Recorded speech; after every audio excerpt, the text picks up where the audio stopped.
Hey everybody, it's Dr. Mark. How y'all doing?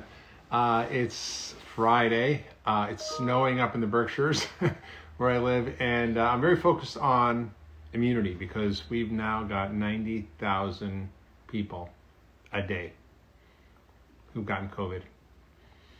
In the summer at its peak, it was 45,000. That's double. This is not going away, I hate to say, but there are a lot of things you can do that we're going to talk about today that can help fix your immunity. We're going to talk about this with a friend of mine, James Nicole, who's a scientist who has written a book called The Immunity Fix. And we're going to talk about who's at risk, how to fix your immunity, how to get healthy, and what to do about it all. So I'm really pretty excited to be sharing this with you, and hopefully he'll join us in a minute. I'm very excited to talk about these issues because I think most of us don't realize how much struggle we have in terms of keeping our immune systems healthy and how much we can actually do to make it really function well. So hopefully James will join us in a minute, and we'll be good. So just a little bit. I've written a little bit about this. I wrote a book, many books talk about how to keep yourself healthy, which all focus on lifestyle, nutrition, and now it's more important than ever to really double down on that.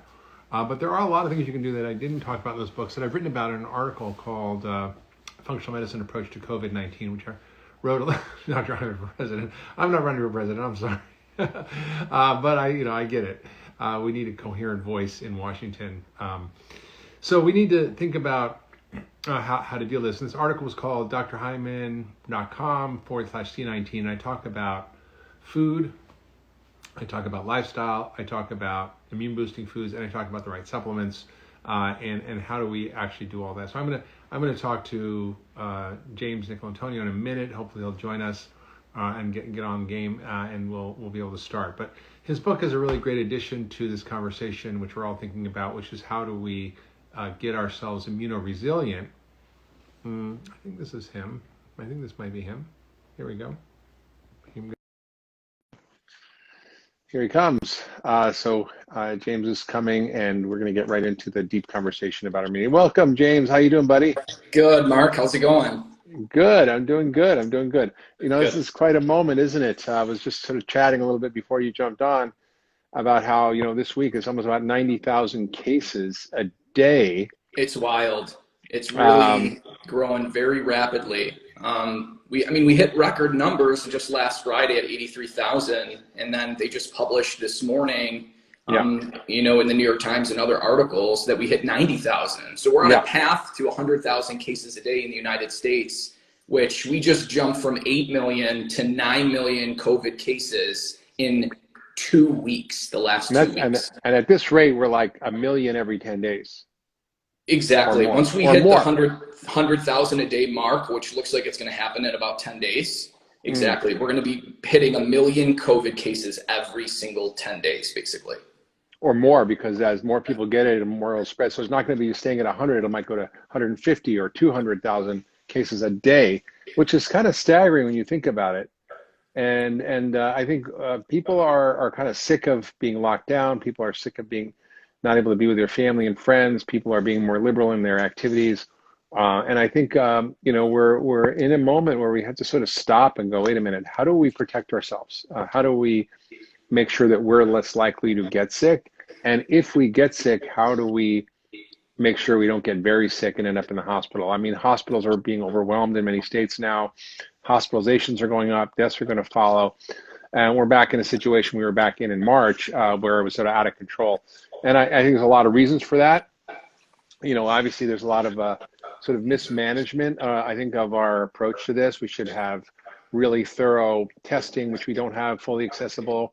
We should have very deliberate contact tracing. We should have significant quarantining of those contacts.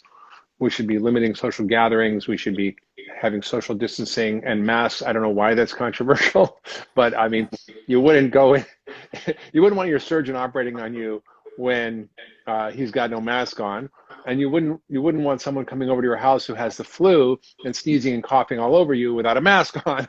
Right? So they're not perfect, but they're better than nothing. And I think they do help. So we want to talk a lot about your new book, The Immunity Fix, which is really out just this week, that talks about how do we become more immunoresilient. So first of all, let's talk about why we are all so challenged when dealing with the virus. Why is America so at risk? And it's not just because of poor management, it's because of our poor health. So can you talk about how that plays a role? Well, I mean, Mark, if you look globally, over 1 billion people have vitamin D deficiency or insufficiency, which increases your risk of dying from coronavirus by 8 to 10-fold. And it increases your risk of having a poor COVID outcome by 20-fold. And so we don't typically hear this in the news. Wait. Say that again. Say that again. So we have a risk factor. I want people to listen to this because this is so simple to fix and you're not hearing about it. And when President Trump got COVID, in the newspaper, New York Times, they listed that he took vitamin D. So why is it so important again? I want so people to over really 1 billion people globally have vitamin D deficiency or insufficiency, probably closer to 2 billion people. And that increases your risk of dying from the coronavirus by 8 to 10-fold.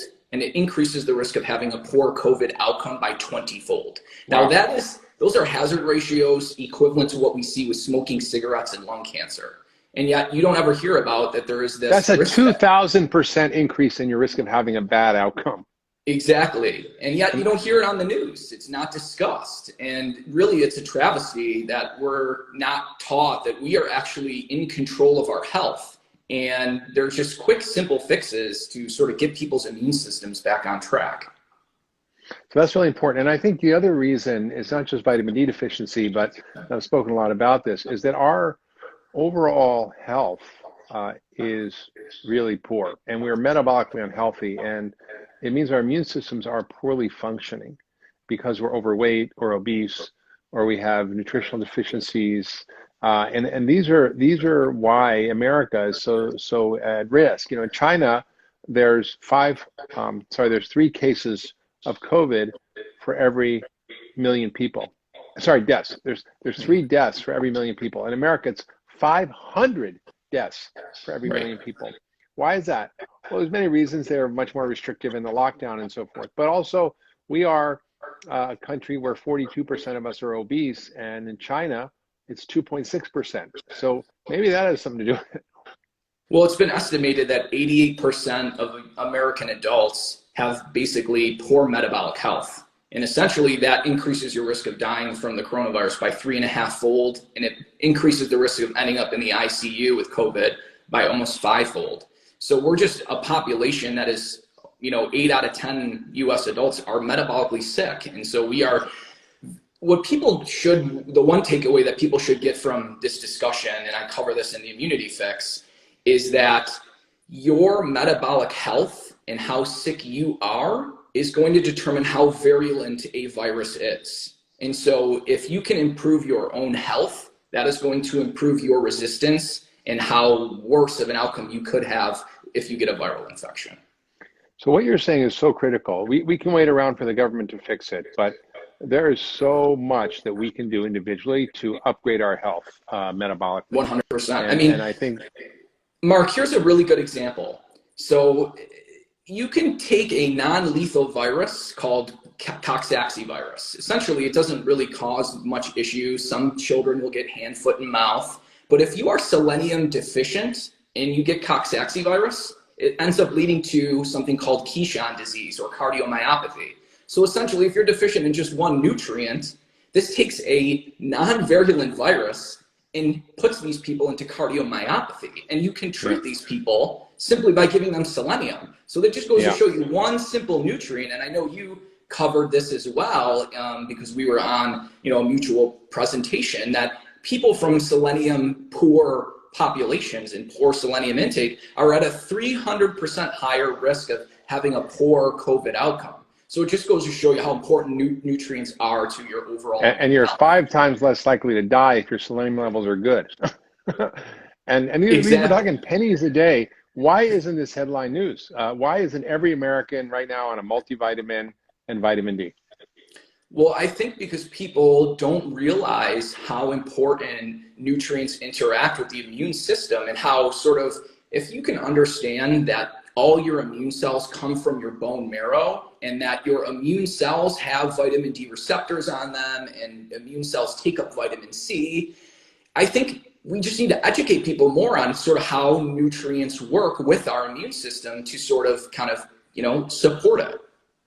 It's great. So tell us about the ways in which people can create an immunity fix, because this is really what your book is about. And I was sort of astounded that it was 481 pages, because I was like, how did you do that just since coronavirus? That's a very rapid turnaround in a book. Well, it's funny because I feel like you and I, we always feel like we're sort of repeating ourselves, right? But essentially, fixing your health is not difficult. It really comes down to a few factors, right? Eliminate refined carbohydrates, refined sugars, omega-6 seed oils, which are inflammatory. That's the first sort of key to sort of eliminating metabolic syndrome, is sort of getting rid of this processed food. And then the other part of that is, how do you support your own immune cells, and how do you boost the resilience of your own body? And essentially, it's called something called hormesis, where you give yourself a little bit of a stressor, and the next day your cells are even more resilient to virtually almost anything. And that's the key, is how do you build a stronger immune system? And so ways sort of that we discuss in the immunity fix, one of them is actually sauna therapy. So when you go into a sauna, you're actually mimicking the first line of defense against a virus, a fever. Which is a fever. Yeah, exactly. So how this works is, when you go into a sauna and you elevate your core body temperature, you release something called heat shock proteins. And these are like these evolutionary sort of chaperones that sort of help when proteins are breaking down to sort of repair them. Well, when you go into a sauna, heat shock protein can actually prevent the viral ribonucleoprotein complex from exporting. So essentially, in order for a virus to replicate, it needs to export its viral ribonucleoprotein complex out of the cell. So essentially, a virus hacks your own sort of machinery. And so when you go into a sauna, heat shock protein 70 can dock onto that viral ribonucleoprotein complex and prevent its export. So yeah, I see a lot of people from Russia and the Ukraine. They have the banyas over there. And I used to go to the Russian bathhouse in New York, which I love, to just get really hot. And it's just great for you in so many different ways. But you're right, it's a very powerful way to help reset your immune system. And there's clinical studies on this. There was a randomized controlled trial where they split patients into two different groups. One group sort of got 3 sauna sessions a week, the other group did not, and it cut the rate of getting the common cold by 50%. And whoa. You can see regionally, like, countries like Norway and Finland that traditionally use saunas, they seem to have a better outcome with multiple viruses, influenza, coronavirus. So it seems like there is something there. Absolutely. So what are the things that we can do? You talked about supplements, vitamin D, selenium. What other supplements can we do? And then I'm going to come back to lifestyle, because that's really important. It's not just saunas. There's other things we can do. So what other supplements that are the most important, that they're based on data? And I think before I'll let you answer that question, I just want to clarify that people like, vitamins make expensive urine. They hear in the news that vitamins don't work. It's really the devil's in the details. The truth is that we have 37 billion chemical reactions every second. Every one of those chemical reactions needs a helper, which are vitamins and minerals. And when you don't have adequate amounts, the chemical machinery doesn't work, including your immune system. So let's talk about what are those most important nutrients, and what are the kinds of dosages that people should get of these nutrients? Because I see a lot of questions about vitamin D doses and other things. Well, I think the first point people need to understand is that if something is coming out in the urine, that means your body's already absorbed it. So what that means is, just because it's spilling out in the urine doesn't mean that you never absorbed it. You had to have absorbed it in the first place for then the kidneys to filter it and for you to even be able to pee it out. So, my favorite response to that question, you go, you just get expensive urine, is, well, then you shouldn't drink water, because when you drink water, you pee, the water comes out. It's just a ridiculous statement. Your body uses what it needs and it gets rid of the rest. Exactly. And I mean, if we look at clinical evidence, a recent British medical journal meta-analysis of 25 randomized clinical trials on over 10,000 patients showed that vitamin D does reduce the risk of getting upper respiratory tract infections. And the number needed to treat was only 4 in people who were deficient. So you give 4 people who are deficient in vitamin D a supplement, and one less person is going to end up with an upper respiratory tract infection. That's how powerful supplementation can be if you are deficient. And again, we have and then to put that and to put that in perspective, if you're taking a statin for heart disease, you need to treat 100 people to prevent one heart attack for 5 years, not 4. Right. Yeah, that's a good point. And in order to activate vitamin D, you need magnesium. So vitamin D is actually a prohormone, and it needs to be converted into its active form, which is called calcitriol. And calcitriol is what's doing all the magic. And in order to form calcitriol, you need to have magnesium for the enzymes to convert to the functioning hormone. So magnesium is extremely important for immune health. 50% of US adults are not getting the RDA for magnesium, and probably 80% of the general public and adults are deficient in magnesium for numerous reasons.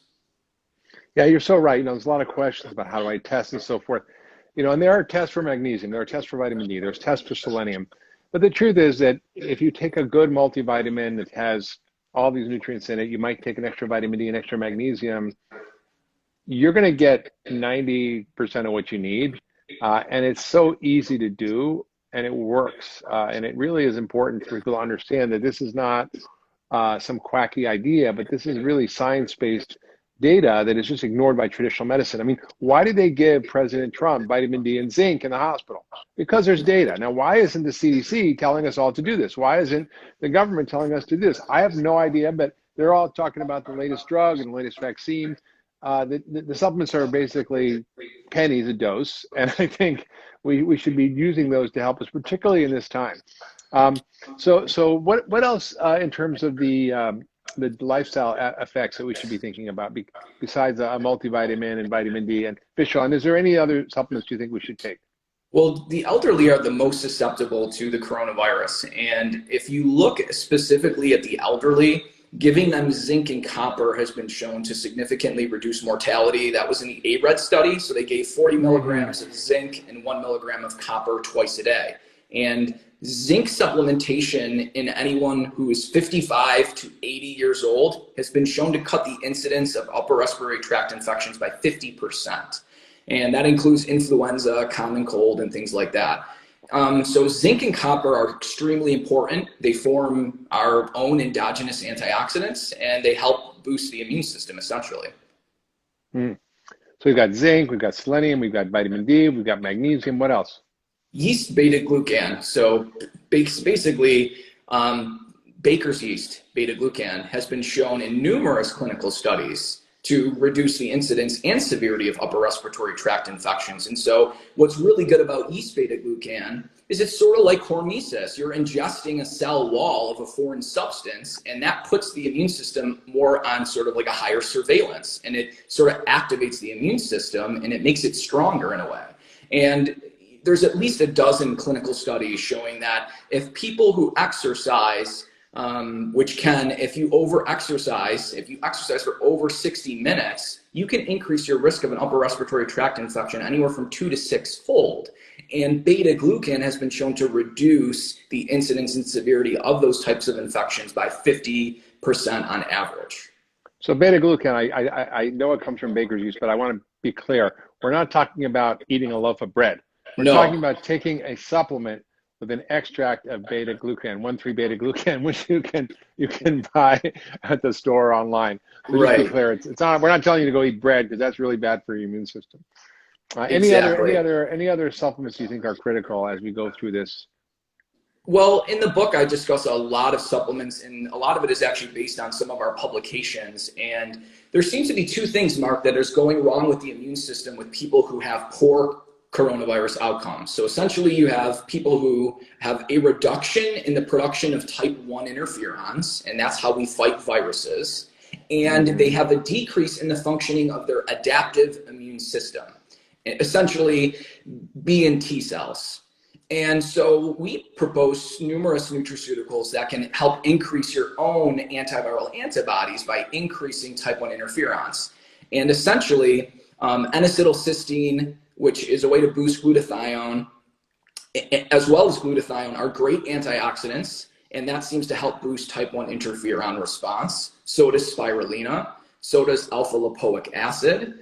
And other supplements as well would be, we also discussed ways that sort of the COVID complications that sort of happen after you get COVID. There seems to be, upon imaging of the heart, it's called a cardiac MRI. And there's been about 3-4 publications on this now, that anywhere from potentially 50 to 70% of people who get hospitalized with COVID actually end up with cardio sort of inflammation of the heart, essentially. Yeah. So important. What you're saying is so important because, as we're all sitting here, we don't want to just sit around like sitting ducks waiting to get picked up by COVID. We want to be proactive in activating our own immune response, and through lifestyle, whole foods, healthy diet, exercise, sleep, things like meditation, and the right supplements, we can really make ourselves more resilient and even COVID resistant. And even if we get COVID, it's less likely to cause more serious complications and death. So I think this is really important. I mean, the one study that was so impressive on vitamin D was that first of all, if you're low in vitamin D, you're 80% more likely to get really sick from COVID. But if your vitamin D levels are adequate, which is about 50 to 60 nanograms per deciliter, it's a blood test you can get. If it's adequate, you're 95% less likely to end up in the ICU. Like, that is staggering. I mean, if there was a drug that could make you 95% less likely to end up in the ICU, this drug would be a multi-billion-dollar bestseller overnight. I agree. I mean, well, what was really scary was one report showed that 99% of COVID patients who had a vitamin D level below 20 nanograms per ml died.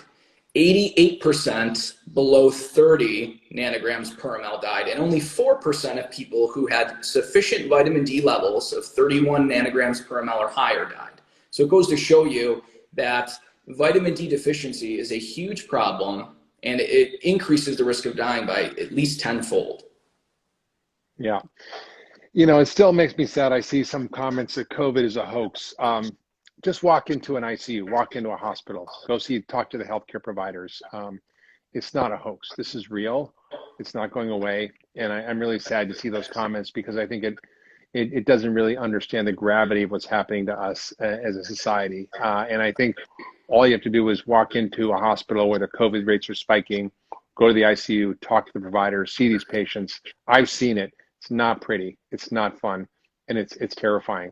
And I've had many, many patients with COVID. So I think when I see that, I get kind of upset. And I think people need to understand this is real. It's not going away. And we can beat it, but we really have to understand how to make ourselves healthy. And that's really why I'm so grateful you wrote this book called The Immunity Fix, which is out now. You can buy it on Amazon, everywhere you get a book. You should check it out. What are the other pearls? We have a couple of minutes left to share with the audience about the book and what's in there that can help them become immunoresilient. I would say sleep. Sleep is so important, Mark, and we're so totally mismatched from how we evolved with very bright days and very dark nights. And now we're sort of living, in dim days and dim nights, and we're not our circadian clocks are all messed up. And ultimately, we are deficient in melatonin because of that. And melatonin isn't just a hormone that helps us sleep. It is a master antioxidant. It's actually concentrated in our bone marrow to prevent our immune cells from dying before when they're premature. And so if you have lights on at night, shut those off, because light at night suppresses melatonin release.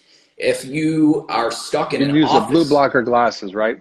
Yeah. If you're stuck in an office, try to get a window seat, or try to at least get outside and get some light into the retina, because that light during the day helps set your circadian clock. And it's super important to get light first thing in the morning to set your circadian clock, because that also determines your immune function. Wow, this is great. I really appreciate your wisdom. Dr. James is an incredible scientist, published over 200 papers, and he's really done a great service to bring so many new ideas to us. So check out his work, check out the Immunity Fix. Make sure you take care of yourself now, because that's something you have control over, and don't give in to idea of just eating comfort foods and, not exercising and not taking care of yourself. Because now more than ever, it's time to double down, cook your own food, exercise. I work out every day in my house. I just have a bunch of bands and I do, I bought a little Peloton, but there's just, you can just dance, turn on some music and dance. You don't need any expensive equipment. Make sure you get your sleep and practice sleep hygiene. All these things are in your book. So James, thanks so much. Any final words of wisdom for everybody listening? I think what you kind of said sort of hits the nail on the head. You are in control of your health. There are so many things that you can do to support your immune system. And I think that's the reason why I wrote the book. Well, thank you. Check it out, Immunity Fix.